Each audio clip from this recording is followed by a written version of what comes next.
Repórter MT recebe hoje o deputado Wilson Santos, que preside a CPI da renúncia e sonegação fiscal na Assembleia Legislativa, que tem movimentado aí os bastidores da política e empresarial em Mato Grosso nas últimas semanas. Deputado, obrigada por aceitar nosso convite.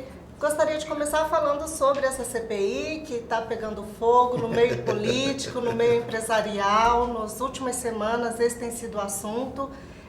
Eu acho que o ponto mais alto dessa CPI foi o depoimento do doleiro Lúcio Funaro, né, que levantou até essa questão do depoimento ter sido a portas fechadas. Houve uma discussão entre os parlamentares da CPI pela necessidade de ter sido a portas fechadas. Queria perguntar para o senhor se, de alguma forma, o conteúdo desse depoimento vai ser compartilhado com a imprensa e se ainda vão ocorrer outros depoimentos a portas fechadas. Como é que ficou definido isso? Márcia, primeiro eu que agradeço o convite. Quero dizer o seguinte, a temperatura na CPI ainda está 0 grau. Vai esquentar muito. Tem muita coisa para acontecer. Eu acho que para cada R$1 que o Estado arrecada, há R$1 em sonegação. Eu falo em 2 bilhões, 1,5 bilhão por ano. Eu acho que tem de 15 a 20 bilhões de sonegação em Mato Grosso por ano. Essa é a minha opinião e agora nós vamos estudar isso aí. Olha, foi um tiro no pé que a Assembleia fez quando decidiu fazer uma sessão da CPI de portas fechadas. Todo mundo quer a coisa aberta, escancarada, transparente, e a maioria dos deputados da CPI decidiu por fazê-la de forma sigilosa. E pelos depoimentos que eu vi lá, não vi nada de grave que não poderia ter sido aberta, como foi do presidente da MAGE. O presidente da MAGE, Judinei, ele pediu, a empresa pediu que fosse aberta. E do Funaro também, eu não vi nada gravíssimo que não pudesse ter sido dito pessoalmente e aberto. Inclusive ele queria fazer de forma aberta. Ele criticou por ter sido fechado. Criticou e disse que ele tem por dever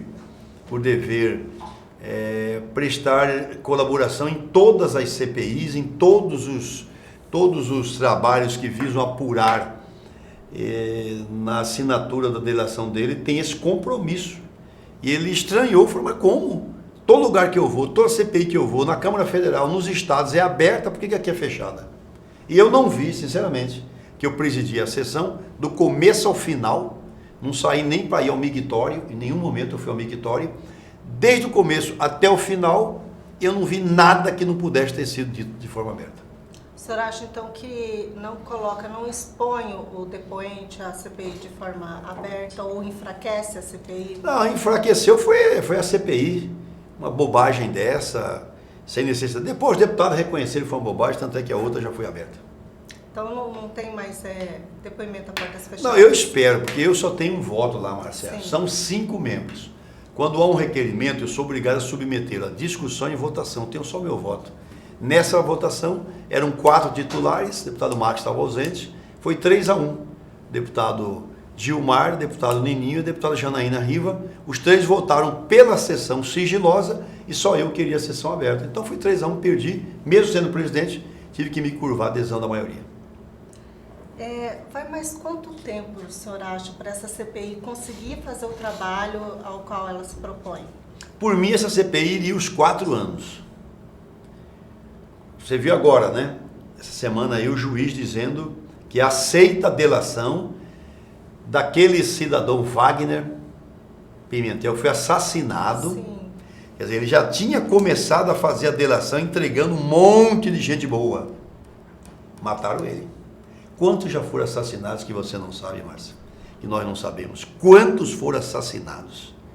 Essa é uma CPI perigosa.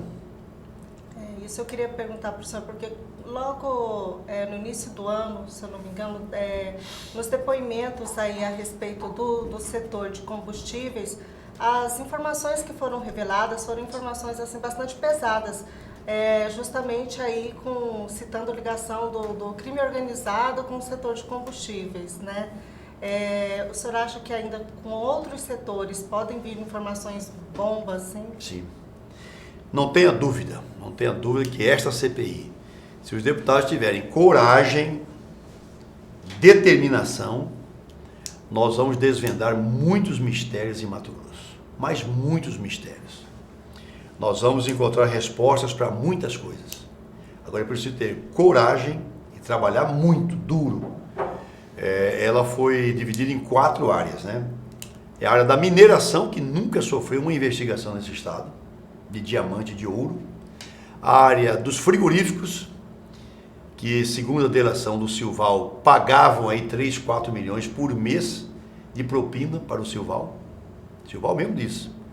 A área do agronegócio e a área de combustíveis. Então são 4 áreas: combustíveis, agro, frigoríficos e mineração.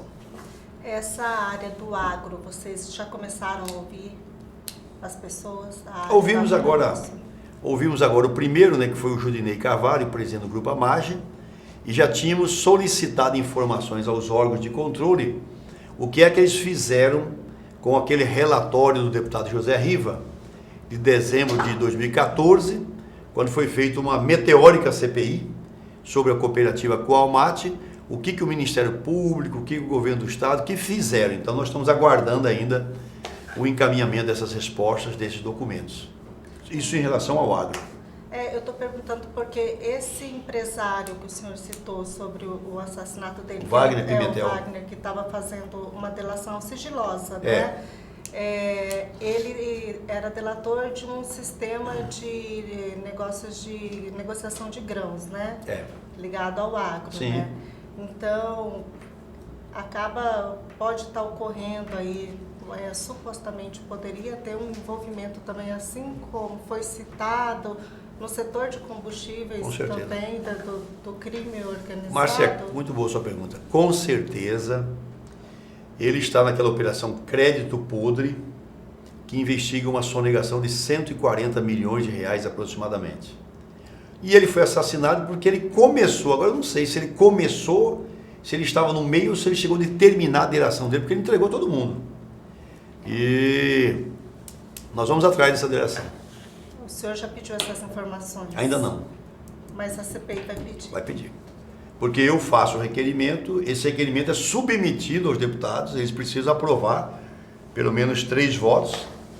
Na próxima sessão eu já vou fazer a apresentação do requerimento. Nós precisamos ter, não só, nós pedimos delação, a delação do Cruziol, a delação do Pedro Nadaf, a delação do Silval, a delação da Caramuru, e agora vamos pedir essa delação aí do Crédito Podre. A Caramuru, ela é extremamente ali, já é diretamente ligada com a Cefaz, né? Sim. Então, ali incentivos fiscais. Sim. E essas delações, elas podem ajudar vocês de que forma? Elas já trariam aí todas as provas, digamos assim? Não, nós só queremos a parte que diz respeito a incentivos fiscais e sonegação, só. Qualquer outro assunto, homicídio, não tem nada a ver conosco. O objeto da nossa apuração é incentivos fiscais e sonegação em Mato Grosso. Esse pedido já foi feito, deputado? Das outras 4 já foi feito e aprovado, e já encaminhamos documentos ao Supremo Tribunal Federal, ao FBI, a delação do Funaro. Ele que sugeriu. Ele disse, olha, você tem coisa que eu não posso falar. Não posso citar nomes de agentes públicos aqui. Mas eu sugiro que vocês procurem o STF, a Procuradoria-Geral da República e o FBI. Nós já estamos encaminhando a documentação. Pela Assembleia, esse trabalho vocês podem executar esse trabalho até quanto tempo? 180, mais 180, mais 180, até acabar. E aí, esse trabalho, a Assembleia levanta essas provas, essas informações, e aí o trabalho segue. Eu digo porque as pessoas falam, isso acaba em pizza. Essa é uma frase que a gente... não me desanima, pelo contrário. Né? A CPI do Banestado, ela também disseram que terminou em pizza. Ela foi a base para Lava Jato. Certo? Aqui eu presidi uma CPI em 95, chamada CPI da Gleba Divisa. Recolheu 336 mil hectares de terra, devolveu ao Estado. Presidi uma CPI do trabalho escravo em usinas de álcool e açúcar. A partir dela, incorporou na Constituição Federal um artigo autorizando a desapropriação de fazendas onde haja trabalho escravo. É que a CPI tem 3 etapas, Márcia. A primeira é no Legislativo, na investigação. Aí a gente manda para o Ministério Público. O Ministério Público manda para o Judiciário. Porque nós não temos poder de julgar nem de condenar. Então, nosso poder é investigativo, é o poder de polícia, em que pese nós temos algumas prerrogativas judiciais. Então, a gente investiga, manda a documentação toda para o Ministério Público, o Ministério Público analisa, havendo concordância, ele empurra e vai para o Judiciário julga. Então aí também falta um pouco de Leva tempo, 5, 10, 20 anos. A gleba divisa levou 20 anos. 20 anos. 20 anos. Mas foi um trabalho... Começou em 95 e terminou em 2015. Tem lá mais de 2.000 famílias assentadas agora, no município de Novo Mundo. Por esse início de trabalho, digamos assim, dessa CPI de agora, o senhor calcula que Mato Grosso esteja perdendo quanto anualmente? De 10 a 20 bilhões por ano, eu calculo. De sonegação. Eu falei no início. Eu acho que para cada R$1 que é pago imposto em Mato Grosso, sonega-se R$1. Ex-secretários de Fazenda, conselheiros do Tribunal de Contas, já disseram publicamente que tem pelo menos 2 bilhões em sonegação. Eu acho que tem de 10 a 20 bilhões de sonegação em Mato Grosso. Que sonega tudo. E tem como controlar isso, deputado? Tem. Tem como controlar. Primeiro, os governantes não terem impacto com a sonegação. Sim. Certo? Por isso que eu falei, essa é a CPI mais perigosa que tem para fazer. Por quê? Porque nós estamos mexendo com os poderosos, os caras que financiam os políticos. O senhor disse que ela poderia sofrer várias retaliações. Sim. Justamente porque financia as campanhas, Sim. né? Você vai ver, Márcio, vamos falar isso aí. Você vai ver quanto solavanco vai ter essa CPI. Trabalhamos 40 dias, parou 120. Agora já teve essa outra confusão, sessão secreta. Isso é só o começo, você vai ver quanta confusão vai ter, quanto deputado vai entrar e vai sair dessa CPI. Presta atenção no que eu estou dizendo. Esta é a CPI mais complexa, mais delicada para se fazer. Por quê? Quem que sentou lá no banco essa semana? O presidente da Margem. Sim. Você já tinha ouvido falar isso alguma vez na sua vida? Não. Que o presidente da maior empresa privada nacional do agronegócio em Mato Grosso teve que sentar na CPI? Sentou lá. O doleiro mais falado do Brasil, Funaro, o cara que começou a Operação Lava Jato, sentou lá e outros sentarão.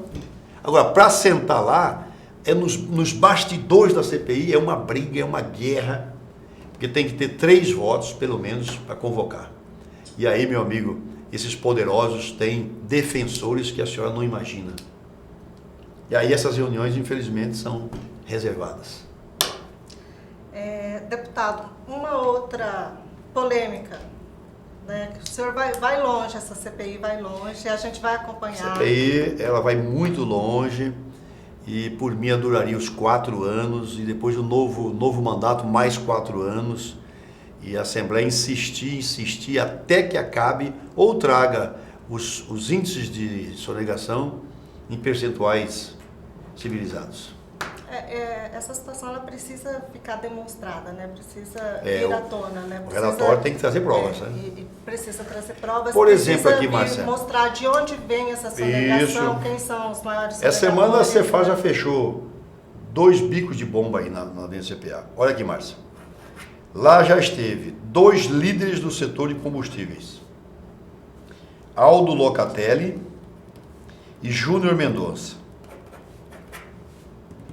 O Aldo Locatelli é o presidente do sindicato Sindipetróleo. E falaram bombas, né? E este aqui tem 23 postos, o Júnior Mendonça. Os dois disseram a mesma coisa. Só no setor de combustíveis sonega-se R$500 bilhão por ano. Na gestão Pedro Tax, ele deixou de arrecadar 2 bilhões no setor de combustível. Na gestão Mauro Mendes Ferreira, se ele não abrir o olho, ele vai deixar de arrecadar 2 bilhões. Isso não foi Pedro Tax, nem Mauro Mendes, nem Wilson Santos. Quem falou isso foi quem? Aldo Locatelli e Júnior Mendonça. Quem são essas pessoas? Os principais nomes do setor. E não ficar assistindo isto. Então esse é o meu papel de investigar e nós vamos em frente, nós não temos medo. Doa quem doer. Nós já levamos o Aldo lá, já levamos o Júnior Mendonça, levamos o presidente da MAG, levamos o Doleiro e vamos levar mais gente. Vai secretário de Estado, já foi procuradora de Justiça e vai mais gente. Tem muita bomba ainda por vir, então, nessa Eu espero que esse trabalho possa ajudar a melhorar a arrecadação do Estado. E na sonegação também. Você que conhece sonegação, manda denúncia de sonegação, de esquema incentivo fiscal, pode mandar para a gente. Pode mandar para a gente. Não precisa pôr nome não, não preocupa com isso. Põe no envelope, manda lá, ou acessa minhas redes sociais. Pode usar um pseudônimo. Tudo que vier de denúncia, eu vou checar. Havendo fundamento, eu vou fazer a denúncia. Deixa o endereço das redes sociais, deputado. Redes sociais, Wilson Santos Oficial. Essa é uma das redes sociais. O outro é DEP, ponto, deputado D de dromedário, elefante, P de pato. dep.wilsonsantos junto, @gmail.com. Esse é o meu e-mail. dep.wilsonsantos, @gmail.com. O outro é o Wilson Santos Oficial, esse é o Facebook. E tenho também o Instagram. Nós do Baú da Lixeira não sabemos nem falar direito esse negócio, Instagram. Temos também o Instagram, que é o Wilson Santos MT, eu acho. Wilson Santos MT, de Mato Grosso, MT. É esse, Rafael? Manda aí, Tá certo, é esse assessoria mesmo. nossa tá aí. A gente vai colocar aqui embaixo, o pessoal manda lá. Obrigada. Eu não sei nem deputado. postar esses ainda. Mas o pessoal sabe. Agora, esse dia eu fui chamado por uma agência aí, produtora, não sei qual que é a diferença, que quer me contratar aí para gravar fazer um canal, né? Um canal, info, não sei o quê, sobre história de Mato Grosso. Falei, gente, vamos pegar um dinossauro aí. Eu sou do tempo de bater máquina da datilografia na escoteca. Histórico. Então vou fazer aí um programinha aí de 3, 4 tópicos, a rusga, ouro em Mato Grosso, a escravidão negra, a escravidão, a história das hidrelétricas, Rio da Casca, Dante, Joaquim Moutinho, Dom Aquino, que eu conheço, essa praia é minha, né? Então história, eu amo, adoro história. E agora vamos tentar lapidar este... E agora a gente vai acompanhar também o seu canal. É isso aí, História. é canal que fala, né? Tô chique, hein? Obrigado. Obrigada, deputada. Márcio, eu que agradeço, tá? Qualquer coisa aciona a gente. Tendo denúncia sobre sonegação, sobre incentivos fiscais, encaminha pra gente que o papel da CPI é fazer essa investigação. Obrigado.